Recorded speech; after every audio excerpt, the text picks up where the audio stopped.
बिस्मिल्लाहिर्रहमानिर्रहीम। अस्सलाम वालेकुम प्यारे दोस्तों, कैसे हैं आप सब लोग। मुझे उम्मीद है कि आप सब ठीक होंगे, मज़े में होंगे और मैं भी बिल्कुल ठीक हूँ। तो सर्दी का मौसम आते ही जोड़ों का दर्द और कमर का दर्द और सर का दर्द बढ़ जाता है। इसकी वजह क्या होती है? इसकी वजह सिर्फ सर्दी नहीं होती, ये हमारी मिसकंसेप्शन है। इसकी वजह ये होती है कि यकीनन हमारी बॉडी में किसी न किसी चीज़ की कमी होती है, या हम रेस्टलेस हो जाते हैं, रेस्ट नहीं कर रहे होते हैं, या फिर हम दूध का इस्तेमाल नहीं करते, या हम गंदम का इस्तेमाल नहीं करते। तो उसकी वजह से ये तमाम मसाइल आपको भी दरपेश होंगे, मुझे भी अक्सर रहते हैं। सर में दर्द रहना, कमर में दर्द रहना, या फिर जोड़ों में दर्द रहना। तो ये तमाम मसाइल का हल मैं आप लोगों के लिए इस वीडियो में लेकर आई हूँ। आपने मेरी वीडियो ये पूरी देखनी है, और आपको जो भी मसाइल हैं, चाहे वो चलने के बाद आपको घुटने में से आवाज़ आती है, घुटने में अचानक तकलीफ़ शुरू हो जाना, पाँव में मोच आ जाना, इन तमाम चीज़ों का मैं हल लेकर आई हूँ आपके लिए। तो आप क्या करते हैं, मेरी तरह आप लोग भी मेडिकेशन की तरफ जाते हैं, मल्टीविटामिन्स वगैरह लेते हैं, तो आज हम इस चीज़ को बैन करेंगे, यानी कि मल्टीविटामिन्स हम नहीं लेंगे और इस रेसिपी को ट्राई करेंगे, क्योंकि मुझे रिमार्केबल रिजल्ट्स मिले हैं इससे। तो चैनल पर अगर नए हैं तो जल्दी से मेरे चैनल को सब्सक्राइब कर दें, बेल आइकन को प्रेस कर दें। तो आइए चलते हैं, बनाना शुरू करते हैं इस एक्सीलेंट किस्म की अमेजिंग रेसिपी को। तो इंग्रेडिएंट्स की अगर बात की जाए तो इसमें आपने शामिल करना है देसी घी। अपने ऊपर थोड़ा-सा खर्चा करें और एक दफ़ा चीज़ लेकर आएँ, और ये लाइफ़ टाइम आपको फ़ायदा देने वाली है, ठीक है? आपने हाफ़ केजी देसी घी ले लेना है। उसके बाद मखाने लोटस ड्राई आपको मिल जाते हैं आराम से, पंसारी की शॉप से आपने वो ले लेने हैं। उसके बाद ये गोंद है, आपको याद हो कि बचपन में हम लोग दरख्त के ऊपर से तोड़ के खाया करते थे, ये वो वाली गोंद है। ये भी आपको पंसारी की दुकान से आराम से मिल जाएगी। उसके बाद ड्राई फ्रूट्स मिक्स ले लीजिएगा, जिसमें बादाम और उसका अखरोट का होना बहुत ज़रूरी है, बाकी आप स्किप भी कर सकती हैं। उसके बाद भुने हुए काले चने। अच्छा जी, अगर बनाने की तरफ हम आएँ तो आपने सबसे पहला काम जो करना है, जो इम्पोर्टेंट इंग्रेडिएंट है मेन, वो है जी प्योर व्हीट फ्लावर, यानी कि गंदम का आटा, चक्की का ताज़ा गंदम का आटा आपने लेना है। कोई मिलावट वाला आटा नहीं लेना, सफ़ेद आटा नहीं लेना, मैदा नहीं लेना, सूजी नहीं लेनी। इसमें प्योर गंदम का आटा जाएगा। उसके बाद आपने करना क्या है कि जो देसी घी रखा हुआ था उसमें से आधा देसी घी आपने डाल के इस आटे को गूँथना है, और आधा देसी घी हम बचा लेंगे, जिसमें हम ड्राई फ्रूट्स, गोंद और मखाने रोस्ट करेंगे। तो ये देखिए, आधा मैंने बचा लिया है, आधा मैंने आटे के अंदर शामिल किया है। इस आटे में नमक नहीं जाएगा, ठीक है जी। इसको आप अच्छे तरीके से देखिए, तमाम आटे के अंदर घी को मिक्स कर लीजिएगा। उसके बाद नॉर्मल पानी जो होता है नीम गर्म, उससे आपने इस आटे को गूँध लेना है, बिल्कुल वैसे ही जैसे आप रोटी का आटा गूँथती हैं, और कवर करके 10 मिनट के लिए छोड़ दीजिएगा। जब तक ये रेस्ट पे था तो मैंने कहा फ्राई कर लेते हैं हम ड्राई फ्रूट्स को और मखानों को और गोंद को।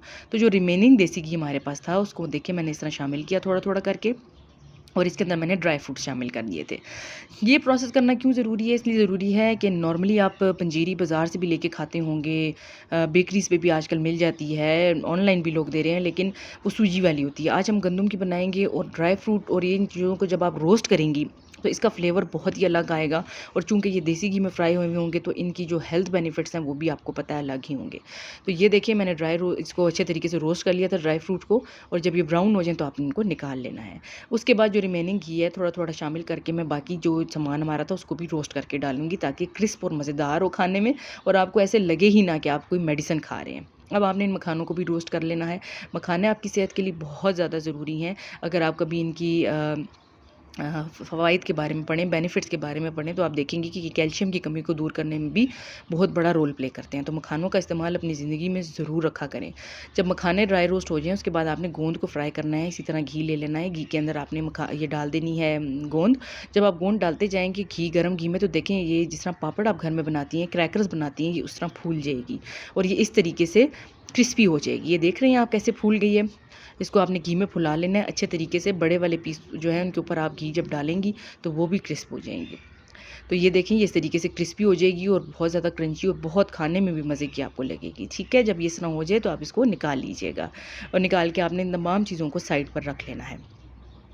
उसके बाद बारी आ जाती है कि जो आटा हमने रखा हुआ था उसकी हमने बनानी है रोटी। आपने करना क्या है कि उस आटे के 3 पेड़े ले लेने हैं, 3 से 4 पेड़े बनेंगे, क्योंकि जो मैंने आटा लिया था वो तकरीबन 2 से 3 कप था। तो मोटी-मोटी रोटियाँ लेके आपने इस तरीके से बना लेनी है। ये देखिए, कोई बहुत पतली रोटी नहीं है, कोई शेप का मसला नहीं है, कुछ भी नहीं। आपने मोटी-मोटी रोटियाँ सेक लेनी है चूल्हे के ऊपर, यानी तवे पर डाल के। ये देखें, कोई घी नहीं लगाना, कुछ भी नहीं करना। ये खुश्क रोटियाँ आपने सेक लेनी है, मोटी-मोटी, थोड़ी-सी कच्ची-कच्ची ही रखनी है, ठीक है। आपने कच्चा खाना नहीं है, इसका मैं आपको प्रोसेस आगे बताऊँगी, परेशान बिल्कुल ना होइएगा, इस तरीके से। तो आइए देखते हैं जी, सारी बन के तैयार हो चुकी थी। ये देखें, अब आप देखेंगे ये मोटी-मोटी रोटियाँ हैं, और बीच में से थोड़ी-सी आपको कच्ची भी महसूस हो रही होंगी, ठीक है जी। हल्का-हल्का आपने कपड़े से सेक लेना है। अब आपने करना क्या है कि अब आपने इसको बाउल में ले लेना है, और इनके बड़े-बड़े पीस काट लेने हैं, ठीक है, इस तरीके से। ये देखिए, इनको आपने जिस तरह चूरी की तरह आप काट लेंगे ना, उस तरीके से आपने इनको पीसेस में कर लेना है, और उसके बाद इसको ग्राइंड कर लेना है चॉपर में। ठीक है जी।